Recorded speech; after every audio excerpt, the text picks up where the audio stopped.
Good morning, savages.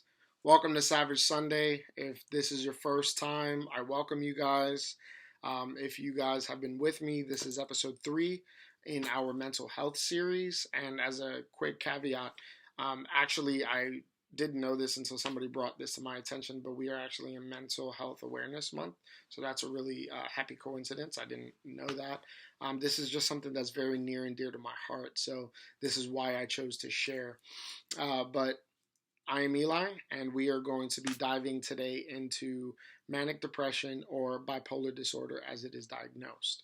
So, let's start with a PSA. Stop calling yourself bipolar if you have a tendency to change your mood or your mind from one moment to the next. That's called indecisiveness. So if you just sometimes don't really know what you want to feel, but you jump from one to the other, that's not bipolar. That is indecisive. So bipolar disorder is a much more complex and very very serious issue. Now there are two types. So type 1, type 2. Simple. With both, you can experience some of the same symptoms where you can have manic episodes where you can either talk really fast, or sometimes you're in a very heightened and elevated mood, and that may allow you to be at the highest of your happies and just completely, the world can't stop you and you are just trucking along. Sometimes it even allows people to be overly sexual and therefore making a lot of bad decisions based off of just how heightened your mood can be. And then the other is depressive episodes where there's we've touched on it last episode. If you haven't seen it, please check up on it, and we dive into depression in a very granular way.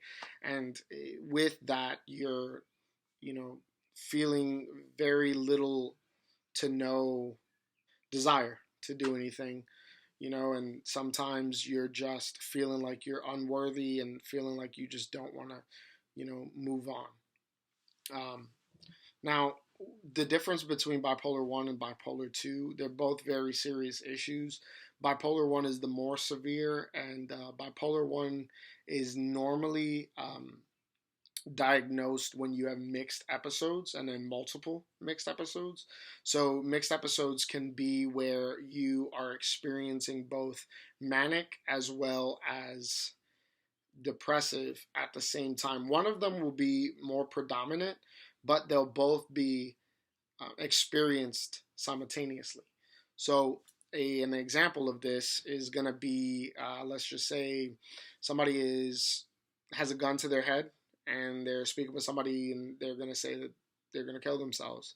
Now, in nature, they may be very excited about what they're doing and excited, not being, super happy about it, but they are gung ho and they are very adamant and they are very energized in their action, but still have that turmoil inside of feeling remorse, feeling guilt, and feeling so unworthy that they feel that they're not going, there's no reason to push forward and live. So those can end up either being minuscule or they can be as vast as having somebody be hospitalized. That scenario being one of those situations where you must be hospitalized. Now, I'm not a doctor. I'm not here to give medical advice. I'm here to give life advice for anybody that is experiencing these mental illnesses, so that we could come together as a community and love on one another, and hopefully raise awareness so that people can seek the help that they need. But we're going to focus on another fable today. It's called The Scorpion and the Frog. So, when we segment out the scorpion and the frog fable, we're going to call the scorpion depression, we'll call the frog mania, we'll call the water the stress of life or circumstance, and the other side is either going to be, wholeness, sanity, whatever you want to interpret it as. But the fable goes that the scorpion wants to get from one end to the other, but he has to travel by water. And because of this, he asks the frog to be his source of transportation. Now, at first, the frog is very hesitant because the scorpion is venomous, and in turn, the scorpion ends up talking the frog into it, saying, "Hey, why would I do this to you? I mean, we would drown if I kill you." So the frog gives in. About three quarters, maybe 75% of the way through, the scorpion ends up stinging the frog. The frog turns around before they drown and says, "Why did you do that?" And the scorpion ends up telling the frog that, well, it's in my nature. So let's pause for a second. Depression in nature can be very self sabotaging. So, for anybody that is experiencing symptoms of bipolar disorder, with medication, there are ways so that you can harness these things in a more productive and healthy fashion. However, if you channel the frog or mania to be a constructive energy to accomplish tasks, that can be a great thing. But if you allow the venom of the scorpion, which can be self isolation, which can be the voices in your head that tell you that you're not good enough. If you allow those things to self sabotage you, then you will eventually drown.